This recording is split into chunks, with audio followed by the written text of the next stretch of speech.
Maybe you've realized that you haven't mastered the basic techniques, but what are they? Well, first we have to look at the controls of the bike. And the first big mistake that I see people make is focusing too much on throttle control. And while throttle control is super important for having traction and accelerating properly, you might be focusing on the throttle to try and smooth out the power or tame the power because you're accelerating too quickly. Maybe you've had a whiskey throttle accident on your first or second ride, and it could be caused by a bike that's too powerful for you.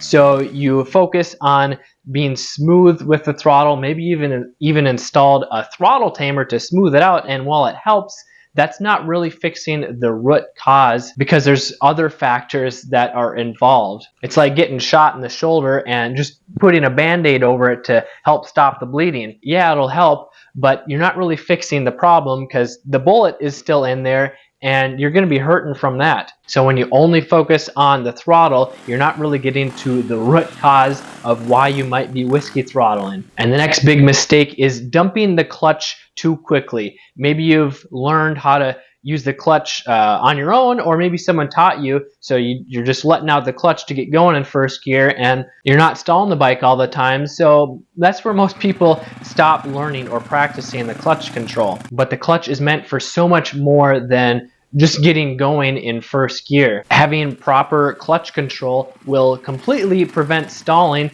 when you're proficient with the clutch, and it'll also give you better traction when you're riding up a steep hill, or when you need a little bit more power coming around a corner, or just to pop the wheel up to easily get over a log or an obstacle. So when you're just getting good enough with the clutch, this is holding you back from increasing your skill level when riding off-road or on the trails. The next area of basic techniques or the fundamental techniques is traction. And when it comes to accelerating, I often see people being too aggressive with the throttle. Now this is where throttle control comes into play, where maybe you have a really powerful bike and a little extra twist of the throttle breaks the rear tire loose. And this can sound cool, it can look cool if you're shooting roost dirt 20 feet in the air. You're not only accelerating slower, but you're losing control because the rear end is starting to slide out, and this can cause you to lose momentum when riding up a steep hill. It might stop halfway up the hill and roll back down. Or if you're in like deep, soft sand and you're giving it too much throttle because you're trying to stay on top of the sand, well, if you're giving it too much gas and your rear tire is just spinning, you're just gonna cause the rear tire to sink, you're going to slow down, or you're not going to accelerate. And then when it comes to using the brakes, common beginner habit is when you're trying to slow down and you don't have a good feel for the brake, so you stab at it, you just grab a handful of the front brake, and this causes you to lock up the front wheel. Maybe you fly over the bars, or maybe it locks up the front wheel and it slides out and you're on the ground before you even know what happened. Well, this is because you haven't formed a positive braking habit. And what is a positive braking habit? Well, when you haven't formed a positive habit, you're just going to revert back to what you're used to doing. So if you haven't learned how to properly use the front brake, you might come up to a corner and realize that you're going too fast. So you try and slow down quickly, you grab a handful because you don't have time to think, and before you know it, you're on the ground. Whereas when you form a positive riding habit with the brakes, you will be able to naturally use the brakes efficiently without even thinking about it. Because if you have to stop and think about it in a split second, it's already too late. You're going to fly past the corner or hit the tree or whatever it is, even if you know what the right technique is. And then when it comes to shifting, I see a lot of people are in the wrong gear. So maybe you're in too low of a gear, you're riding at low speeds, you're in first gear because you want to build up your confidence, but the throttle is really jerky, and you're constantly pushing and pulling on the handlebars. Well, this can get really exhausting. It's harder to manage the bike when you're in too low of a gear. And it also causes you to whiskey throttle because the bike is going to accelerate really quickly. It'll just jump out from under you if you give it a little bit too much gas and you're not in the right body position, which I'll cover in just a minute. And then moving on to the basic techniques of turning. And turning is so much different on a dirt bike than a four-wheeler, a snowmobile, even a street bike, because not only do you have to balance on two wheels, but you don't have 100% traction at all times.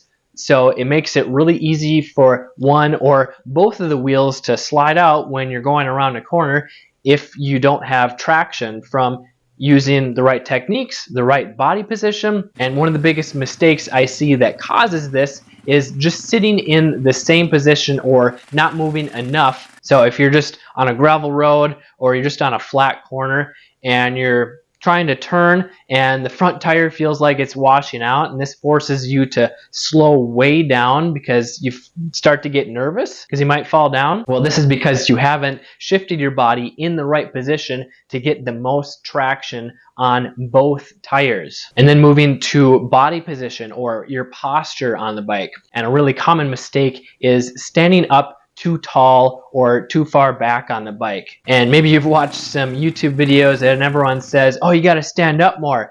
You'll have more control. And while this can be true, it only is true when you're using the proper standing position. So if you're standing up too tall on the bike, you're going to get exhausted a lot more quickly because you're constantly pushing and pulling on the handlebars to stay in control. So when you give it gas, you're getting pushed back on the bike, and this makes it also hard to manage the throttle. And then when you use the brakes, you get pushed forward on the bike, so you're constantly pushing and pulling on the handlebars, and this makes your wrists, your hands get fatigued really quickly in just a matter of minutes. And then when it comes to sitting down, a really big mistake is sitting too far back on the bike. This is really common if you're coming from riding on the street. You're used to just sitting in the same spot, and you can get away with it because you have pretty much 100% traction riding on asphalt or the pavement, but when riding in the dirt, it's a lot easier for the tires to slide out. So if you're sitting too far back, this makes the rear end too low and the front end too high, which results in the front tire not getting enough traction. So you have to slow down when you're going around a corner. Otherwise, you're just going to slide right out. The front end's going to wash out. And the basic techniques of riding over obstacles on the trails is riding too fast for your skill level. So whether it's going over a big log or maybe it's a big rock garden,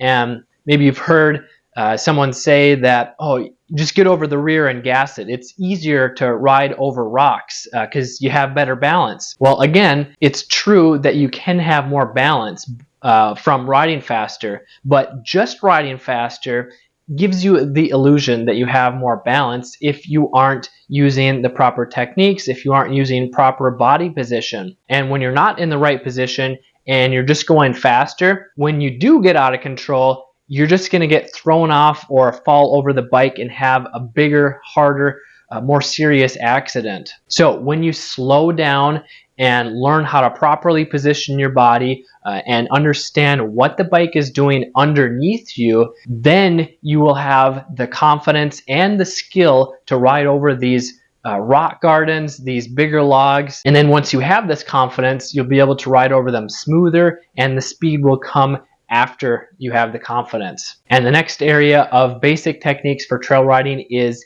hills. Maybe you've ridden down a steep or a long hill, and the common mistake is slowing way down and only using the rear brake to try and control your speed down the hill so that you don't slide down it, because it can be really scary once you're going down a hill and you start to pick up speed. You feel like you don't have control, and you feel like, oh, if I give it front brake, you're going to fly over the handlebars. Well, this is a really good sign that you haven't learned the basic techniques of riding down hills. Because if you're only using the rear brake, you don't have as much traction because most of the weight is forward on the bike. This makes the rear tire lighter and it gives you less potential for traction. So it's easier when you stab at the rear brake, it's easier for that rear wheel to lock up. And when it locks up, all that dirt or mud or sand, it packs into the tire and basically makes it like a smooth street tire. And that's why you can slide down the hill even faster when you're locking up